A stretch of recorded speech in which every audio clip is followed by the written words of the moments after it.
আচ্ছা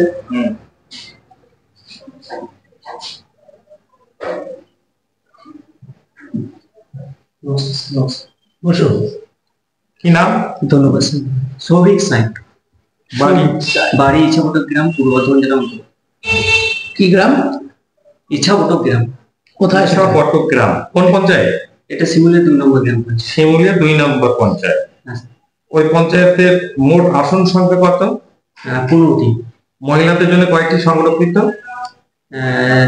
2টি। সৌভিক, তুমি কি জানো যে পঞ্চায়েতে মহিলাদের জন্য কত শতাংশ আসন সংরক্ষিত থাকে? না স্যার। তাহলে তুমি আন্দাজে বললে 2টো। আমাদের বুথে 2টি ছিল। তোমাদের বুথে বলিনি, আমি পঞ্চায়েতে বলেছি। পঞ্চায়েত 2টি আছে, একজন সদস্য আর একজন উপপ্রধান। না সৌভিক, এটা তোমার ভুল হচ্ছে। যাকে তুমি আজকে বলো তো, বাংলা কত তারিখ? আজকে তুমি বাংলা তারিখটা জানো না আজকে? এটা কত বঙ্গাব্দ চলছে? 1439। 1439। আচ্ছা তুমি বলো তো, এখন কত শতাব্দী চলছে?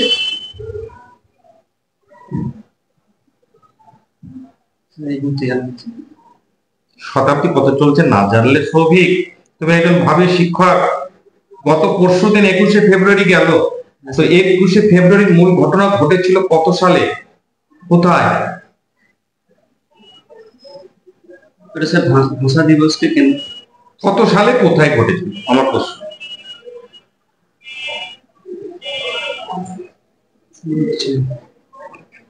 তো 21শে ফেব্রুয়ারি সম্পর্কে তুমি স্কুলে ছাত্রদের কি জানাবে?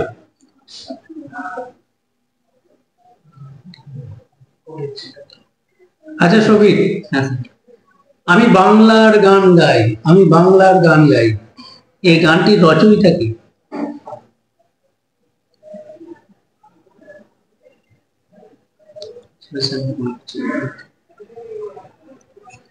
আমাদের ভারতের জাতীয় সঙ্গীত কে রচনা করেছিলেন? রবীন্দ্রনাথ ঠাকুর। কত সালে রচনা করেছেন? বাংলাদেশ কবে স্বাধীনতা লাভ করে?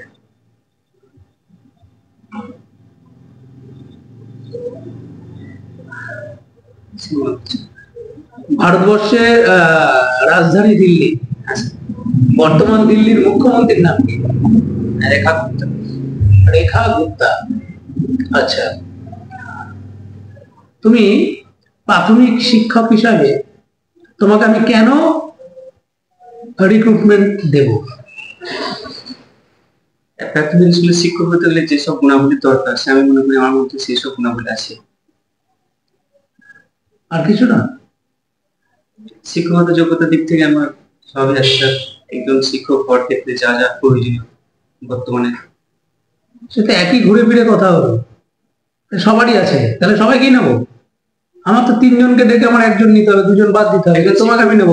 শিক্ষকদের যে গুণাবলীগুলো থাকা দরকার, যেমন হচ্ছে সততা, নিয়ম সম্পর্কে সঠিক ব্যবহার, ছাত্রদের প্রতি সহানুভূতি, বন্ধুত্বপূর্ণ আচরণ, আর বিষয় সম্পর্কে জ্ঞান। তোমার কি সাবজেক্ট ছিল সৌভিক? আমার স্যার এডুকেশন অনার্স ছিল। এডুকেশন। হ্যাঁ। মুদালিয়া কমিশন কত সালে হয় বলতো? মুদালিয়া কমিশন 1952।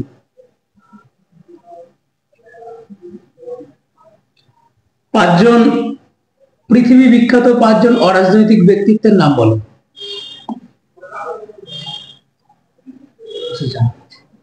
জানা নেই?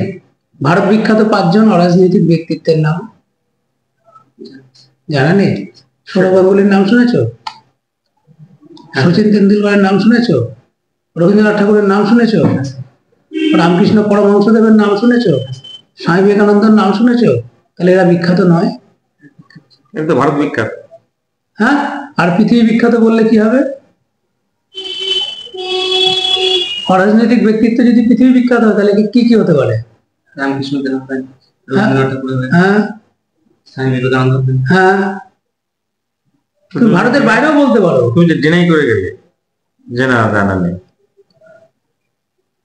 প্রশ্ন ভালো করে শুনে তারপরে থ্রোয়িং সৌভিককে ছাড়া।